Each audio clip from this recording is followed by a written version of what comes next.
kausapin si ma'am tungkol dyan. So mga paps, nandito tayo ngayon sa Laguna at ito may kliyente tayo na makikita nyo kung anong nangyari sa heater niya. So tinita nyo to, lutong-luto ito. So meaning habang nasusunog siya, ito nasunog na, no, may power pa, so hindi nag-trigger to. Ayun, pumitik, narinig yan, ano. So yun mga paps, alam ko dito dapat magkadikit yan, no, sa heating element tsaka dito. So nakikita kong reason dito ay yun, moisture, kaya sunog siya, nagdikit kasi, ayan. So dito nagmula yung apoy sa kanyang flow sensor. Grabe mga paps, hindi mo akalain.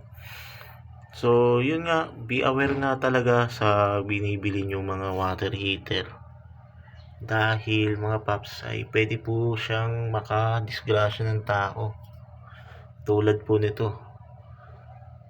Ayan, nasunog na siya.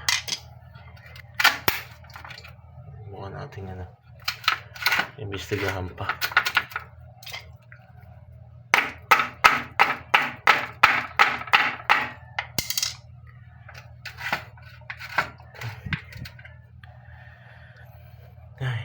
So yun lang. At sa mga nag-i-install din, sana ay i-make sure na walang leak yung binibigay yung produkto dun sa kliyente.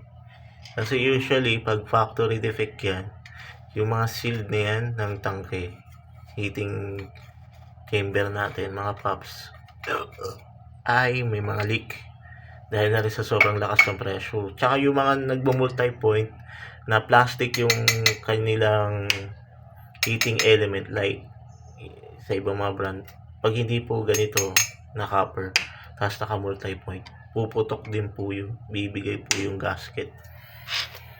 So yun mga paps, basta kung proper lang yung pag-install nyo at may proper knowledge kayo kung ano yung nilalagay nyong water heater, single point ba o multi-point,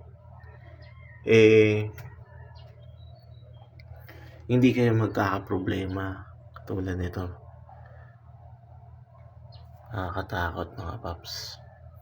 So thank God lang naman dahil wala pong nangyaring masama sa may-ari ng bahay na to. Ano? Alright, subscribe naman kayo dyan mga paps. Thank you sa panonood.